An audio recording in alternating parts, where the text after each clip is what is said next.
Okay, the reading from Emmett Fox for the 29th of September is called Immutable Law. I once came across an old sermon that was delivered in London during the French Revolution. The author said, referring to the Sermon on the Mount, "Surely it is justifiable to hate the arch butcher, Robespierre, and to execrate the Bristol murderer." This pronouncement perfectly illustrates the fallacy that we have been considering. You might just as well swallow a dose of prussic acid in 2 gulps and think to protect yourself by saying, this one is for Robespierre and this one is for the Bristol murderer. You will hardly have any doubt as to who will receive the benefit of the poison. A woman said, "I have a right to be angry," meaning that she had been the victim of a very shabby treatment. This, of course, is absurd. There's no one to give such a permit, and if general laws could be set aside in special circumstances, we should have not a universe but a chaos. If you drank a deadly poison inadvertently, you would die because such is the law. For the same reason, to entertain negative emotions is to order trouble, quite independently of any seeming justification that you may suppose yourself to have. Keep thy heart with all diligence, for out of it are the issues of life. And that's from Proverbs 4, verse 23. Keep thy heart with all diligence, for out of it are the issues of life. Thank you. Well, last week I talked about God in slow time, and I'm sort of extending the conversation a bit today with the title Waiting for Unfoldment. Emmett Fox had a great deal to say about unfoldment, and so does Richard Rohr. And it seemed to me a logical progression from talking about waiting for God and living with God in slow time. Back in 2022, Richard Rohr had some things to say about that. He said, "What is being asked of us in this moment is patient attention. A willingness to slow down, listen, and look, a willingness to let go of our expectations, to accept the possibility that our efforts may not bear any fruit, or at least not in the way we had been hoping they will." And the French philosopher and mystic Simone Weil wrote once, "We do not obtain the most precious gifts by going in search of them, but rather by waiting for them." And she recounts how she sort of chuckles at her own impatience when she remembers such things, her incapacity to wait for much of anything. I want it right now, and asks why did she put so much stock in her own ability to seek and find what she's looking for, asking why is it so difficult to wait for things to unfold. And I think this is a common part of our human condition. We want the answers right now. And I think of people I've worked with, some in this congregation, some in among my Lyft clientele, where they are so frustrated because they don't have the answer right now. I want to know what my life's purpose is. I want to know what my passion is. And it's like they're stopped right there because it's not there in total. They don't know. They wish they want to know. They want to know what to do. And a retreat leader by the name of Paula Darcy talks about questions she asks herself. Do I dare start fresh, she says, and let God, not my coveted image of God, lead the way? Now let's look at that again. Do I let God, not my image of God, lead the way? Now step back for a minute because and think for a minute. The odds are most of us, when we think about God, carry the image that the Christian tradition keeps painting of this big tall guy with a lightning rod or a big staff and a big beard, who is going to strike you down if you do something wrong. But it doesn't need to be that. That's a reflection of the patriarchal, the times when there was a king or an inherited leader who could tell everybody what to do and decide who was going to get their head lopped off and all that sort of stuff. We don't need to hold on to that. Some time ago, I found myself thinking in a quiet moment about what is a suitable representation, sense of what the divine is. And I knew it wasn't this big tall guy with a big beard and a sword or a lightning bolt. And I said, if it's possible, divine, sometime or other, can you give me some sense of how to envision you? And it wasn't 5 or 10 minutes later, I got up off my chair in the office and headed toward the door to the front room. And as soon as I hit the door frame, whoop, what I was shown was the image associated with discussions of physical weak fields. So a graph with some places the squares are spread apart more and other places they're squashed together more. Okay, so we have an image now, which isn't an image, if you will. It isn't of a human being, but it's a sense of an energy. And I've held on to that. And every so often, if I'm thinking about the divine, I just see a fog. How does that work? Well, I'm very, very certain I'm not praying to a father figure anymore. It's just this being of which we are all part. In us, we are in it, surrounding us. And that leads to what DaCosta was saying a little later. What if some of what I've passionately held to be true is only the smallest glimpse of something infinitely greater? Am I afraid to see what we already are? So we're talking about unfolding here.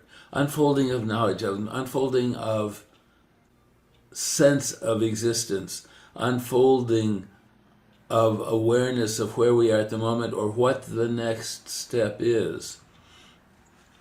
Emmett Fox actually has an affirmation about that.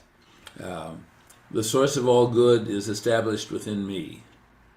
I am filled with the spirit of light. I give thanks for a healthy, joyous, peaceful life. I now realize the presence of God within me. I am growing and unfolding every day. Talk about being used and getting used to change. I am growing and unfolding every day. And then I came across an article by Shanna Shute, or Schutte, I don't know how to say it. The title is, He Gives Us Just Enough Information to Help Us Move Forward One Step at a Time. And those of you who were here last week, you may remember that Leah talked about her metaphor of being on a curb and knowing that the future was across the street, and did we have the courage to step off the curb? is the same thing, moving forward one step at a time. And this writer started with a quote from Isaiah: "Whether you turn to the right or to the left, your ears will hear a voice behind you saying, 'This is the way, walk in it.'" And the writer talks about her mother, who's one of these folks who, if you will, babble on. They don't talk in a straight line. It's a very funny recounting of how her mother talks about something, which I won't go into. But she realizes that the mother is what's called a circular communicator. The mother starts with some information and then goes around and gives you more information and more information and more information and more information, and then tries to tie it into a bow when it's at the end of the paragraph. And she talks about how she wished often that the divine would be like her mother and give her all the information right now so she'd know every step of the way. So she could be certain that having this knowledge, she wouldn't accidentally ruin her future by making some choices that are outside the divine plan. And I have run into more than a few people like this. They want to know their purpose, but they want to know it in detail right now. And she gives the example, people who demand to hear, "Oh, you're going to become a doctor. You're going to go to college at Harvard where you'll study brain surgery. After that, you'll move to Houston, Texas, where you immediately will become part of the staff at MD Anderson. You'll stay there your entire career till you retire." Not,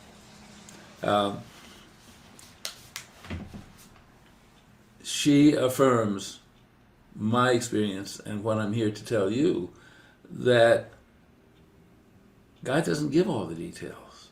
God allows unfoldment. And given that we have choices in here, we are unfolding too.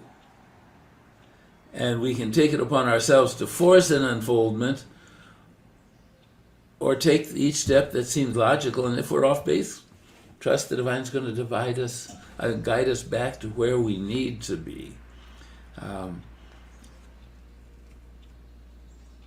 God doesn't give us every detail, because then we would become, this is my interpretation, rigid. Okay, God said this is the way it's going to happen, so this is the way it has to happen. I've run into that with wedding couples. I had one bride who had this vision of how the wedding was going to be, and she force-fit it into the circumstances. It was not the most pleasant wedding, because the circumstances didn't fit her vision, but by God, this is what she was going to have. And I've read in agony columns similar things where someone decides, this is the way I'm going to go. I remember one agony column where the woman wrote in, "I'm 23 years old. I should be married by now. What's wrong with me?" No.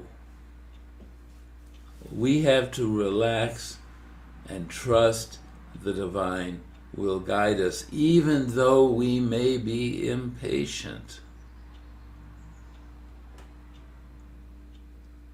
She writes, again, Shuti, God often provides just enough information to help us move forward one step at a time. And she argues this helps our faith grow. At the very least, we need to let go of the illusion that we are in absolute control of everything that happens in our lives. We can do that. I remember a couple at college. Both of them were going to be in theater. And by God, somehow or other, they managed to get themselves in theater in New York. Not the ways they'd planned, I discovered, but nonetheless, they were in theater. I often wondered, how could they know so certainly in college what they were going to do? It certainly hasn't fit most people I know. But if we're going to allow unfoldment, doesn't mean we shouldn't set goals, but we need to be flexible. We need to trust the divine to lead us into the unknown. So, using Leah's metaphor, we know the next step is to step off the street, off the curb into the street, or off the curb into the path. But we can't see what's on the other side of the street. That's the fog. And I think somewhere in another reading, Edmund Fox talks about the fog of the future and how important it is to have the faith to follow the leading and to trust that the future is being brought into play for us. But that also means, as we walk forward, whatever our goals are now, we need to be flexible enough to acknowledge when a change comes and that it's time to reevaluate or modify our goals. J. Paul Myers, who founded the Success Motivation Institute, taught goal setting. But one of the things he emphasized was always, now of course this was years ago, always write your goals down on the sheet in pencil. Because when you find a change or a better idea, you can erase one goal and put a more appropriate one in.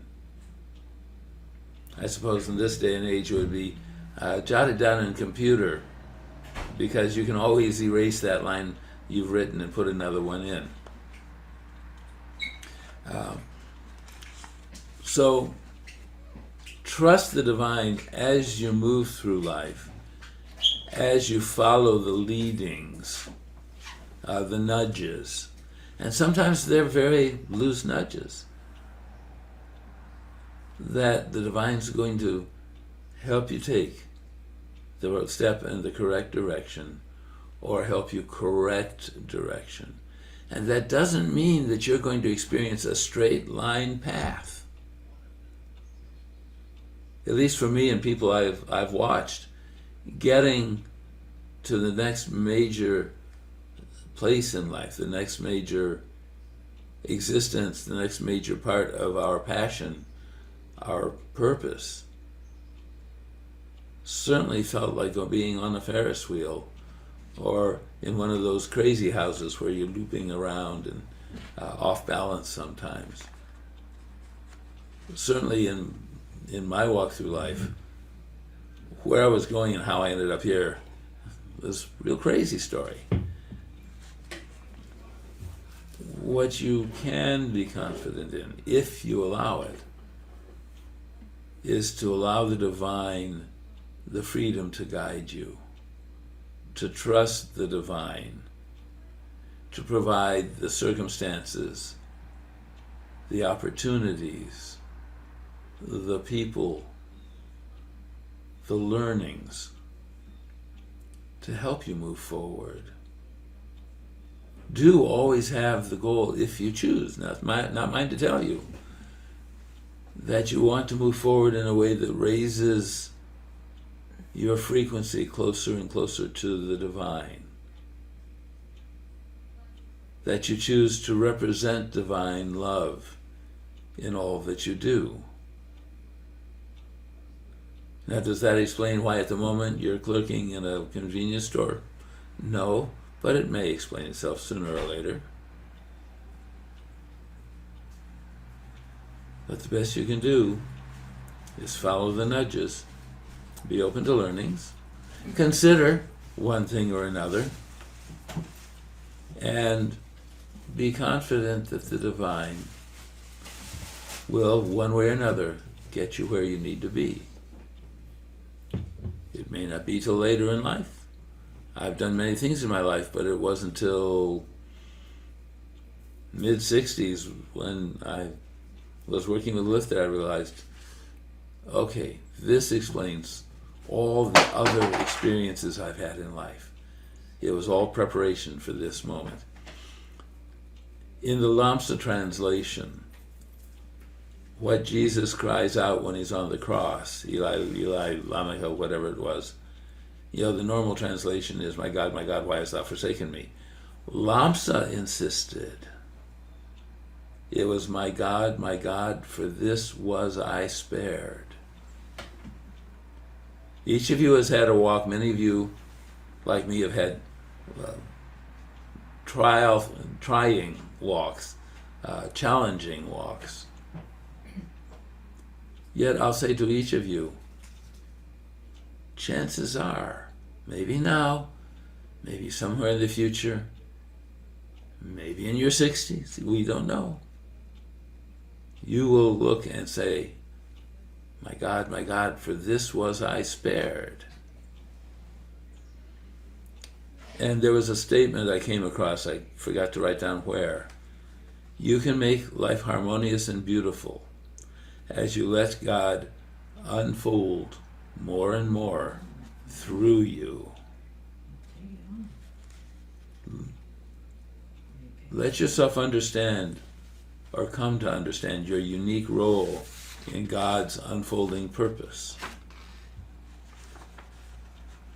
Then comedian Roy Wood was interviewed about choices he made,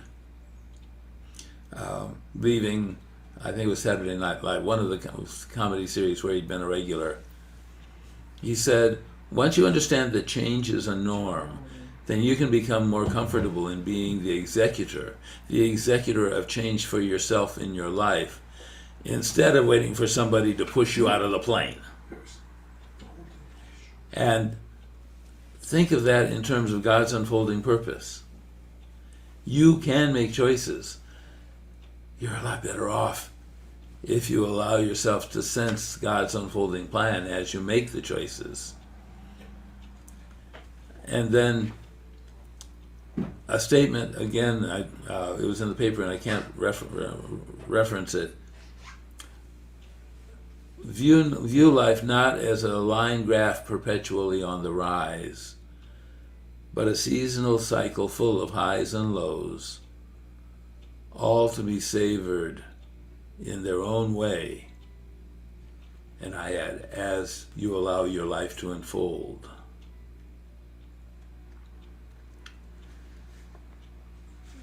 Some say that God will unfold a person's purpose one step at a time.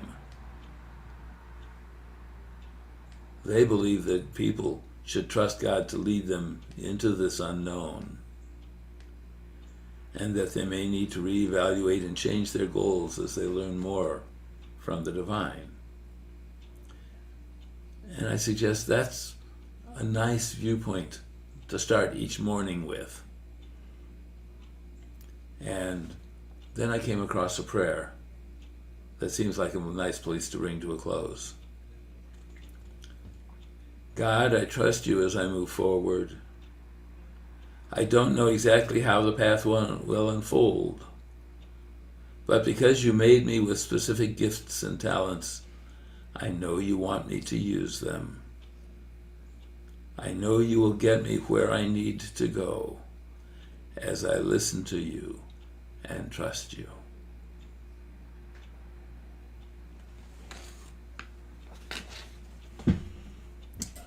That's what I have to say today. Anything anyone wants to contribute to it? Bob? Yes, I think you explained that very well. But one thing that I wanted to emphasize is that we create our own future. And you can just say, well, God, tell me what to do. Or you do your own introspection. That is very, very powerful. You're responsible. And to figure out your path, you need to really think about how you feel, what your feelings are about your path, and your imagination, picture the future in the future that you want. So it's up to you, but you have to have the feeling and that you're doing the right thing. It's not an intellectual thing. It's a knowing, and that's how God talks to you. It's through a knowing, not telling you the words. So that's about it. Okay, thank you. Somebody else with a contribution. Ellie, and then we'll come to Siobhan.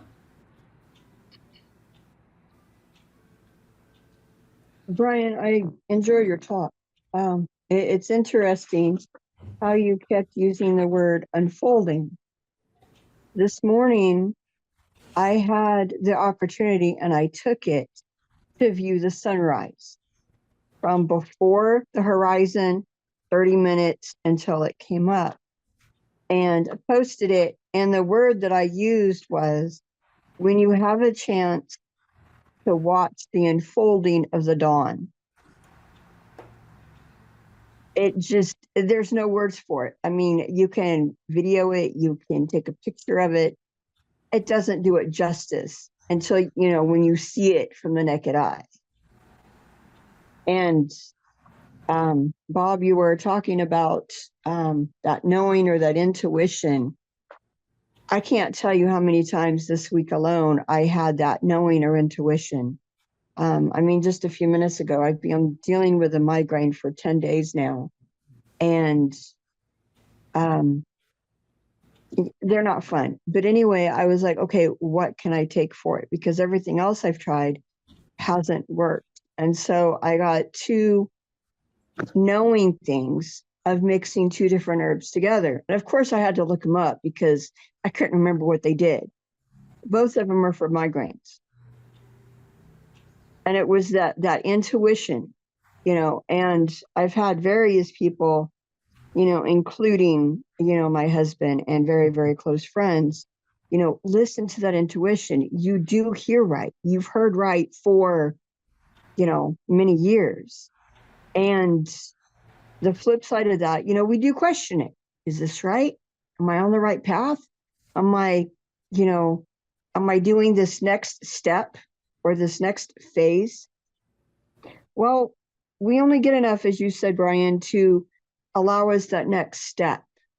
When we take that one step, then we get enough information for the next step and forward until we look back and going, wait, every one of those steps led me to this plateau. If I didn't take that one step, I wouldn't be on this plateau. And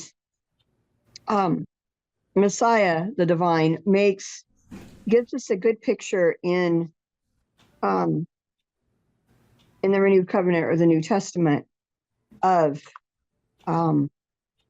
taking my yoke up, take my yoke upon you and learn of me. Well, he spoke in things that people understood naturally.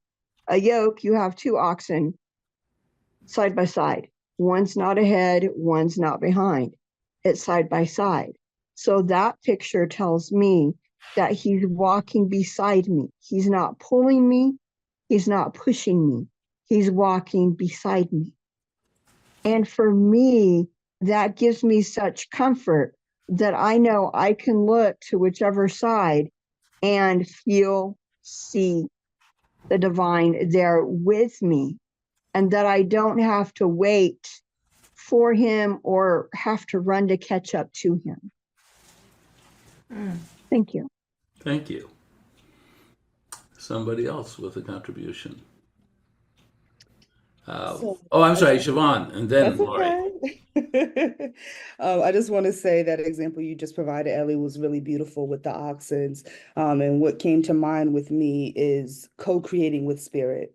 And I had a really real life experience with that about 3 years ago now, when I moved from Connecticut to Ohio. It was really a faith walk. I knew no one here. I've never even visited Ohio, but I knew that it was time for me to change where I grew up in my environment in order to grow.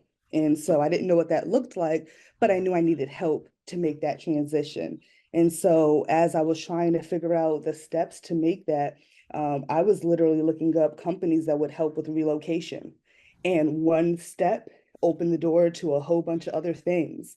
And I know it was spirit led because I had some hurdles coming here, of course, with any relocation. However, there was always a stranger there to help me, just out of the blue. And there were miraculous blessings, like someone bought me groceries and kitchen equipment while I was staying at the hotel before my apartment was ready. A complete stranger that I never really even seen after that day. And so just little blessings and things like that. Well, that was a big blessing, but little things like that to just remind me that when we take that first step, when you feel that urge to do something, even though it doesn't make sense and you don't have that full plan, it's going to lead you to something greater. And it has being here. I've had so much peace. I've met my husband, got married while living here. Yeah, so there's just been so many miraculous things, and I think it's just the beginning. And funny enough, the conversation I had right before jumping on here, one of the things that stuck out to me is contentment is deceit.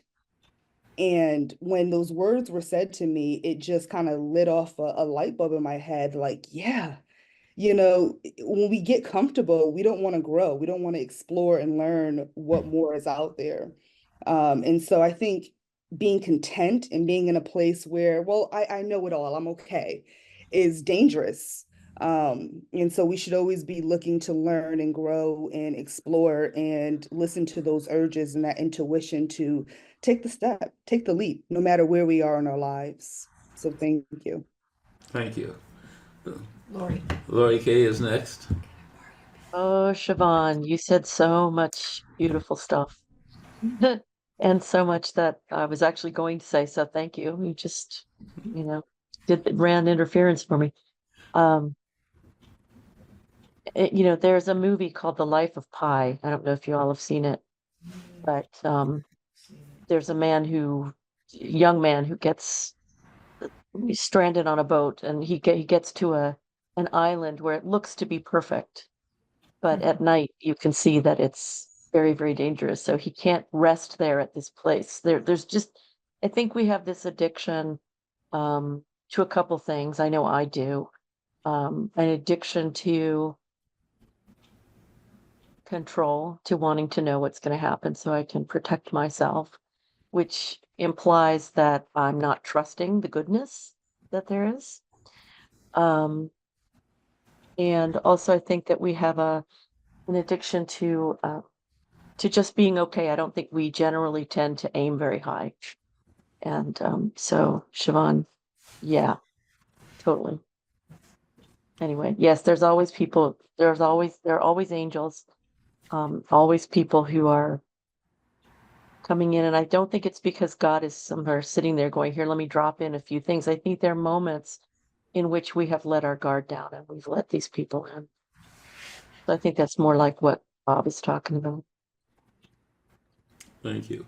Anybody else with a contribution? A couple of thoughts for me. The word allow is very powerful in terms of being able, when you're in a pickle or a difficult situation, to allow whatever to happen, and that's connected to the next right thing. There was a kids movie that I went to a couple years ago, and it's a cartoon. It has, anyway, and the female protagonist, they've got dolls for this movie out there, and it's very glitzy. But I really liked. They had a song called "Let It Be," but one of the phrases that the female protagonist would say is, "Let it go." Thank you. Let it go. Let it go. Thanks, Mary. Frozen. Frozen. Yeah. the next right thing. These girls would say, okay, well, they'd kind of like, okay, well, what's the next right thing to do? And I really liked that because I thought, you get in situations and it's like you're clouded or whatever. And what is the next right thing? To be still and listen and see. And the other thought I had, I know these might be a little disjointed. I remember being in the elevator with one of the other teachers when I was teaching, and I was going through the cancer journey, and she was one of the sisters at the school, and she said, I don't know if it was a quote from someone else that she shared with me, and it was, "May I find acceptable whatever thou ordains or permits." And it kind of jolted me, but it kind of goes with that allow, instead of getting like upset about something, how do we allow a circumstance to teach us or to give us some direction about what the next thing is, or it is a letting go sometimes with the circumstances we're on. And in that way, sometimes I think other things can come in. Whereas if we get rigid and get frustrated and just be angry about what circumstances we're in, it kind of shuts out, I think, goodness and other things that may come in. That's it. Thank you. Thank you, everyone, for joining us. We appreciate having every one of you part of this spiritual community. May we walk together, love together, grow together, and support each other in our walks through this life and in our understandings and connections with the divine.